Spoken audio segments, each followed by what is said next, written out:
Hello. Welcome. Hello. When we talk about creativity, one of our favorite things in life has been books, I think, as a family. All kinds of things to do with books. And today we just wanted to reflect on the power of being read to. Even like as like a family identity, when we went on road trips, we would stop at thrift stores, antique malls, and it was like kind of a book hunt. Mm-hmm. Yes. But yes, being read to. Yes. Well, I have a memory that I don't know. I'll have to ask my siblings if it's true or not. But I grew up on a farm, and we had the old farmhouse had one source of heat, and that was a Coal furnace. coal furnace. Yep. And it came up in the middle of our dining room, and it heated the whole house. And my mother would sit in a rocking chair by there to stay warm, and us kids would kind of climb on and surround the furnace, and she would read to us. Now, maybe I'm making that up, but I remember her reading to us. Do you remember like what kind of books No. she was reading? Like were they like children's picture books or like novels? I think it was about farm tractors or something. So, no, I don't know what it was. The Almanac? Yeah, the almanac. Yeah, I don't know. But it's a treasured memory regard. It is, So whether it is. it's real or not. Made up or those treasured real. memories are good. But No, I'm thinking there's truth in that. Yeah. I mean, I think when you can kind of visualize that. I mean, even if it Experience. only happened a couple of times, Yeah. it left Still, an impact it did. on you. Oh, it did. Yeah. So, And in my childhood, I don't remember being read to. And maybe we did do more reading. The only thing I remember is every night after dinner, we would read from Little Visits from God. If anyone knows that little devotional back from the 60s. We read that every day, but that is the only thing I can remember about being When- read to. Your dad would have read that? My dad would have read it What, like Yeah. in the morning, at night, after our evening meal. at the table still? At the table still, yeah. Before we parted, yeah. That and was did you guys eat in your nook? Yes, we had a little kitchen nook. Yeah, we ate it. You didn't yeah. eat at the dining room table? Not unless we had company. Well, no, we all fit all six of us, so it was kind of crowded in the Yeah. kitchen nook. I mean, I have memories in that nook. Yeah. You kids would eat there when we'd have bigger family, but no, as a family we eat But there even every like night. breakfast, like every morning I would eat breakfast in the nook. Yeah. Yeah, that's what we did. Do you remember what year they moved out of that house? I don't. I feel like I was in college. Like late 90s. Doesn't matter. I don't know. So you don't have deep memories of being No. read to, but I don't. because of you, I have deep memories of being read Yes. to. Us and the siblings, growing up homeschooled, every morning started with us and our bowls of cereal lined up on the couch and you reading to us for an hour. Maybe longer some days. Because we'd be reading a history book and then a historical fiction from that time period. And biography then a novel and a sometimes, biography. yeah. Yes, we had all these things that can. So from several books at one time. But then novels and my favorite. Do you remember what my favorites would have been? Mm-mm. The adventure ones. Oh, Expeditions. yes. Explorers. That totally makes sense. Not now that you mention it. Yes. My Side of the Mountain, Hatchet. Like those were my favorites. But I even read the American Girl dolls when they come out, and Yeah, you boys didn't mind it at oh, all. no. And it really, I liked when those we were setting books. a time period, the whole point was just kind of reading things from that because it gives you a setting in that area. Yeah. So we would go And from approaching it from different points of view, to read a nonfiction piece of history, but then to read a character that's fictionalized. It really opens your imagination. And it totally fits into creativity, which is what we talk about creativity in all parts of our lives. So it's kind of fun. And I feel like we did that from a point when I was too young to remember until I went to high school. Well, maybe Yes, when you were we too did. young to remember, what I remember about that whole experience is that all four of you would sit in We the did that lazy too. boy with Karen. In the evening. we that would, would- in the evenings. In the and evenings, I we don't would do feel that. like I was as Okay. much a part of that. I feel Okay. like that was Esther, Andres, and Leah more. But I'd have one on my okay. shoulders, one on my lap, one Yeah. on my side. But it was great. Yeah. So What's interesting, Hank, you didn't really like being read to. yeah, what's your thoughts on what are your memories of being read to? Do you remember when I read to you? When you'd sleep overnight? No, When you were little? I feel like I remember kind of like. I bet you remember the activity books we used to do before Yeah. bedtime. So that was I a little remember reading to those. that. But That kind of does jog my memory of you reading to me, but I remember Mom reading to me, and that's pretty much it. When Hank had just turned 4, actually, right before he turned 4, Jamie, Hank, and I were in LA, and we were staying with Karn and Jim, and we were having lunch, and it came up that her coworker and one of her closest friends, who had just had a baby, and her her husband were bi-coastal. They had homes in DC and LA. She was going to spend her maternity leave in DC. Long story short, they have 2 little dogs, and they were looking for someone to spend 2 to 3 months in their house. And so we're having this lunch, and I'm like, I'm a stay-at-home dad. Hank's like 4, or about to turn 4. And we went home, you turned 4, and a week later we went back to LA, and we were there for like 10 weeks, staying in this house. And and they had a king-size bed in their master bedroom, and he slept in that bed with me every night. And one of the nights we watched My Side of the Mountain, which was one of my favorite books. Yes. Like that book, My Side I of the feel like I Mountain, could yes. not get enough of that book. It's like a story about a boy who runs away from home, leaves the city and goes to the other side of the mountain, and he like creates like a home in like a tree that's hollowed out, and he has animal friends and adventures. It's like truly like my kind of story. But one night we watched it, and Hank loved it. And every single night for the rest of those like weeks, we watched that movie. We probably watched that movie 25 times. And when we got home that summer, I tried to read the novel to him. And after chapter 1, he was like, I'd just rather watch the movie.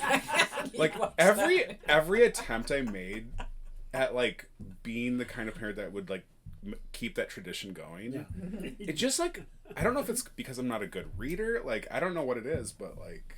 Boxcar Kids was another one too. Oh yeah, we can take that advantage. well we would play that. Yes. You know, like Yeah. with the Conleys and Blooms. See how he even lights up on those memories. Yeah, I also love the think reading Boxcar has changed. I Kids. think it's harder to read. It's just as important, but it because of all the things we have now, the screen time and all. the Yeah, things we didn't have now, a. it's Why didn't you buy me an iPad when I was Yeah. Hank's I age? know. I It know. wasn't such I a- read the Boxcar Kids.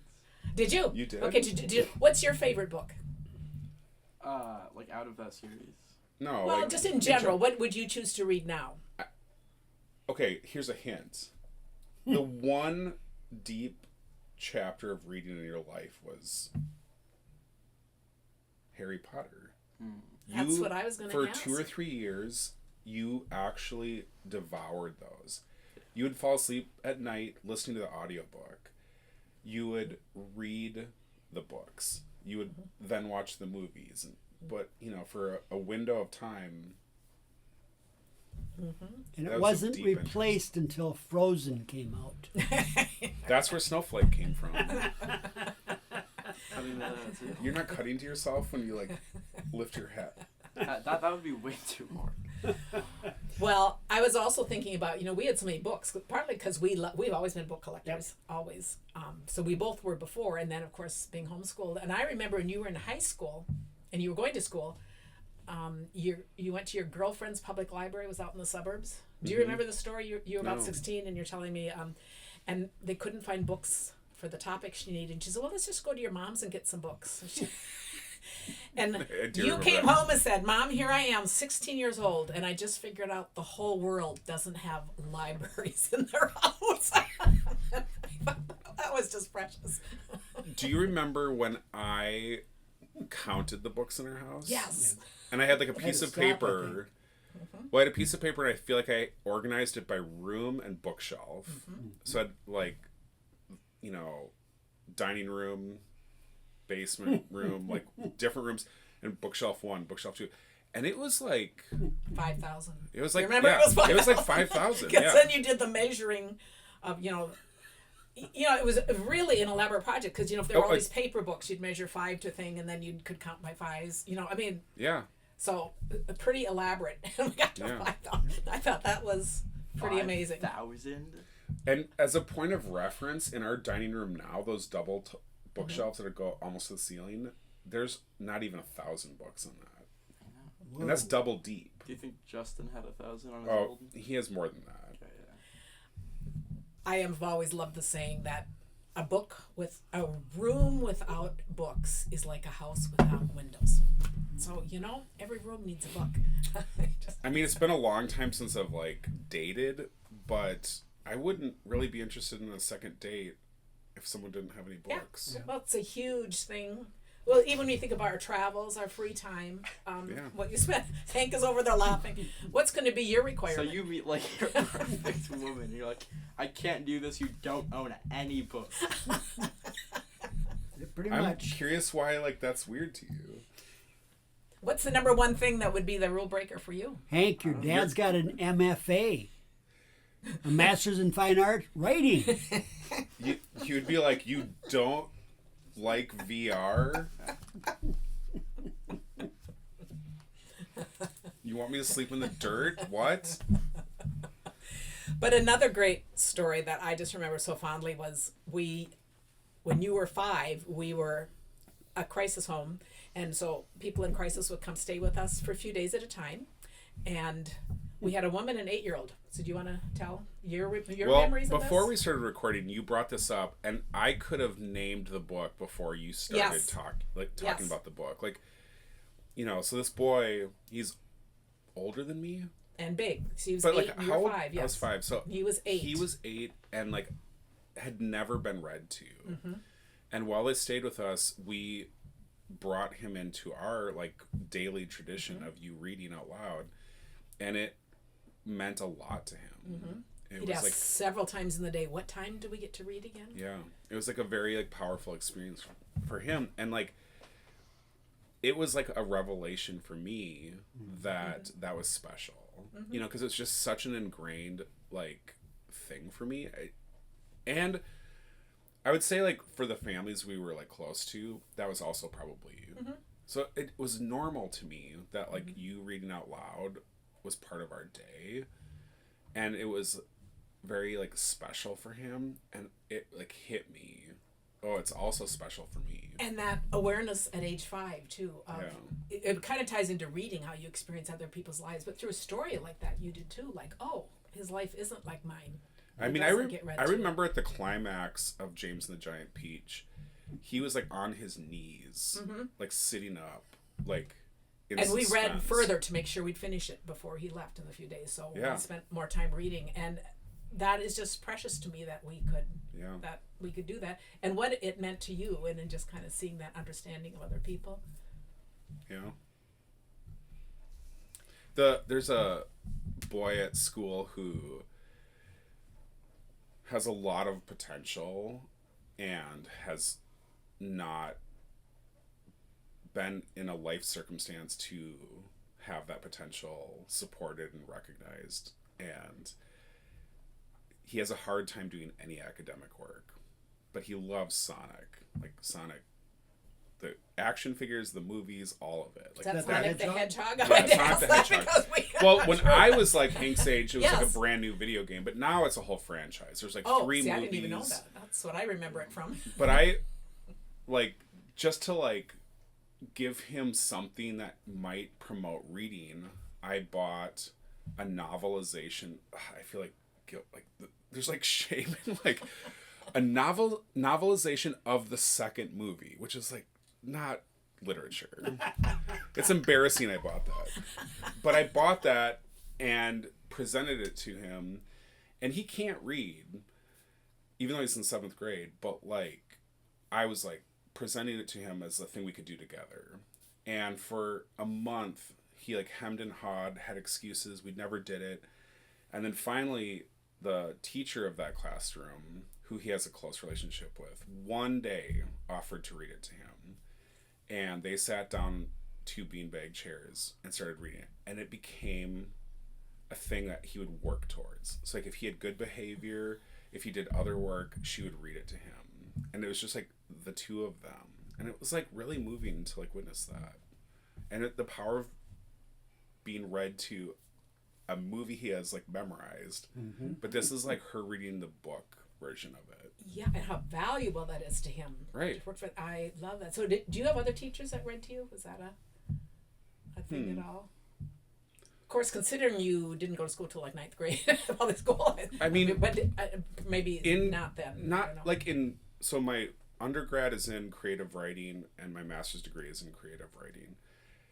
In the context of a class, there's a lot of reading out loud because we're analyzing something. So a teacher or like one of us would volunteer, and as a class we'd listen to a passage or a short story, and then we would like process the like. But you're all there by choice, and all adults we're all listening. There's a common shared interest. Yep. But not really. Okay. How about you? One of the books that ended up on my bookshelf was from one of your classes, because there's notes in the margins that you wrote that were really kind of like academic. Like point of view. Yeah. Like, yeah. Yeah. So anyway, What book was that? it's the one that that's Wisconsin Farmer Down. Oh, right. Yep. Yeah. Yeah. I never remember the name of it, but now the class of '67 in Jackson are going to have to help me out, because I don't remember. Seems like it was a Mr. Anderson, but we had, I think, an English teacher that started every class. This was powerful. Reading to the class in like 9th grade, 10th grade. And it was like my favorite thing in school. And to show you're not too old to No. do that. The power of that. And it was just powerful how he would start every class with a book, and he would read like a chapter of it and then put it away, and then the next day it was magical. Do you remember what kind of books they were? Nope. There could have been like So it really was like the power of a being novel. read. It would be, Yes. or it'd be, I don't know. But kudos to a teacher Yep. of that age that would still do that, Yep. that power in that reading. Yep. I had a teacher one year, and it stands out as one of my favorite teachers too. It was either 5th or 6th grade, but she read after lunch each day, and it was such a fun reason to come back into the classroom. Now, if I remember right, she read Nancy Drew, and I would have thought it would have been a good opportunity to maybe pick something else to read, but looking back. But it was the thought, a chapter a day, a reason to come back and gather, and what a lovely way to start things. I mean, here's the thing. Hardy Boys and Nancy Drew are the introduction to what has become a lot of adults' reading life. Mysteries are one of the top-selling genres of books, and there are many people who love reading, but that's what they want to read, and they read like everything that authors put out, which is sometimes many books. So it's like, I get like it's kind of strategic to pick like Nancy Drew. And one that kind of non-readers might get interested enough to go read the other part in the series. So I think and that there's like was suspense, so it's like you're giving them a resolution to yesterday, but That's leaving true. them with another like cliffhanger today. That's true. So I guess it does make sense. It's just I was such an avid reader. I had read all those, plus I think almost every book in the library in our small town. But yeah, I totally can see that. So Hank, how about you? Have you had any teachers that have read aloud to you? Do you remember what grades? I mean, obviously, like my first 4 years in school, they did, but in 3rd grade we just did an audiobook at the end of every school day. You all listened to the same audiobook? Well, it was online school, so she would just. Oh, okay, yes, that would, yes. Well, this is in the second half after Miss Stewart left. And she would put up an audiobook, and we just all sit there and listen for 45 minutes. I don't really remember any other teachers reading to me. I had one other story I just wanted to tell. My good friend Sally, her daughter, they were reading books at night, and one night they were going to read, and her daughter said something about something that happens in the next chapter, and Sally said to her, "How do you know that?" And she said, I read ahead. And she said, do you know how to read? And she said, yes. And she said, why haven't you told me? Because I don't want you to stop reading to me. It's a corn. Uh-huh. Isn't that? And I think, what an awesome story, because it's showing the power of both sides. And I think for the daughter, how fun to actually be sneaking reading ahead. I mean, I could see myself doing that, but then you're letting it just wash over you and listening to it, even though you know what's happening. It's I mean, yeah, it's wonderful. like opening your Christmas present and then rewrapping it so your parents Yes, don't find out. yes, You still want to yes. get it and open it. yes. You'd be surprised. So I hope you've enjoyed just these stories about reading, and what we want to hear from you. Were you read aloud to? Do you read aloud to someone? Is that a big part of your doing? I feel like also before we wrap up, we're going to talk more about this, but since you've had a stroke, being read aloud to has re-entered your life. Yes. Let's And- say something about that in this episode. Okay, well, I think my stroke took my reading from. For 30 years I could read books without any help, and I could understand what I was reading. It was powerful. Starting at age 40. And we'll We're get gonna talk deeper about into We'll get to that in yeah. our next Started episode. from Yeah. 40 to 70. At 70, I had a stroke, and it took my reading from up here to just about down to here. I'm reading like at a second grade level now, which is weird. And not intellectually, but visually. Visually, yes.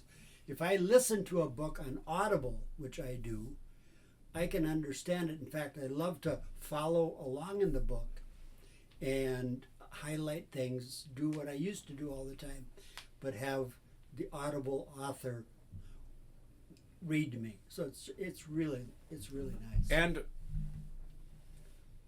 to some capacity, in these last 5-6 years, Mom will also read to you If she does. if she has time in the Yeah. day and energy. And sometimes in the car too. Yeah, I will I know. read things that So- aren't on Audible, or things that you want to read about Yeah. the background of a musician or something. Oh yeah. All the liner notes that I get on my music, she reads to me. I want to know the backstory. So the other powerful memory I have of reading aloud is with your mom. Now, when my mom died, I sat with her the whole time in hospice, but reading was not part of her life. So it's interesting when you think about it, because I would offer to read, but it wouldn't be the same. Whereas your mom loved to read, and she had read one of your books. She'd borrowed it, and she had it all marked up, and I know that's kind of bugged at the time, but I had that book, and I would read aloud every day, and then I would just squeeze her hand and tell her what she made me think about with the book, because it was so reflective of her. And those were just really, really treasured times. And it gave me both an opportunity to read something I knew she loved, but then also to talk about it and how it meant to her, and this, shared thing that we all had. Those were just very precious. And the backstory to that is that I used to go to Toronto on business, and there was a place north of Toronto, about 30 miles or 40 kilometers in Canada, but it was a L'Arche, and it was a kind of a group home for physically and mentally challenged people. And a guy named Henry Nouwen, who was a Harvard professor, ended up spending his time towards the end of his life working there.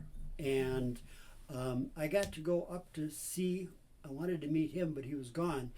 But I met his assistant, and she gave me a tour of his office, and I bought like 4 books of his and asked if she would have him autograph them to me and mail them back to me, and she did, and he did.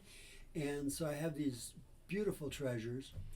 One day I found one, and my mother had marked the whole thing up. It was like, Margaret, that's a sacred book with Henry Nouwen's signature. And your mom just said, And I she- just want to make it more sacred. So I'll be And gone now- one day. That'd be your attitude. Now that she's been dead for 10 years, I actually like it. It's kind of nice. And it wasn't ever like a monetary value. No. It was No. more It of a was- special thing for you. But now it's even more special. Yeah. And so special because you shared that Yeah. love with Yeah. her. And for me to be able to talk about that Oh, yeah. and read that to her and make it that special at the end, Oh, I yeah. think was just awesome. And Henry is amazing. Catholic priest that became a professor, and then he got a degree in psychology because he cared so much about that part of a human being's life.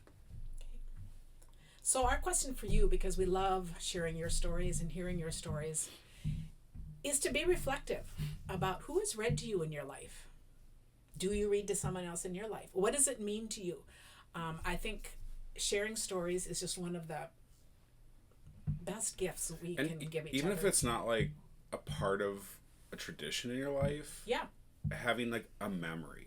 Any memory, yes. Any memory, like this one time. Yes. You know, anything that stands out. Yes.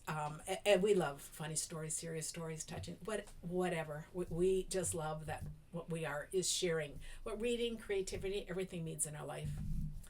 And on that point, for a card that makes a difference, I just wanted to share. This was a lovely Christmas card that came from Canada.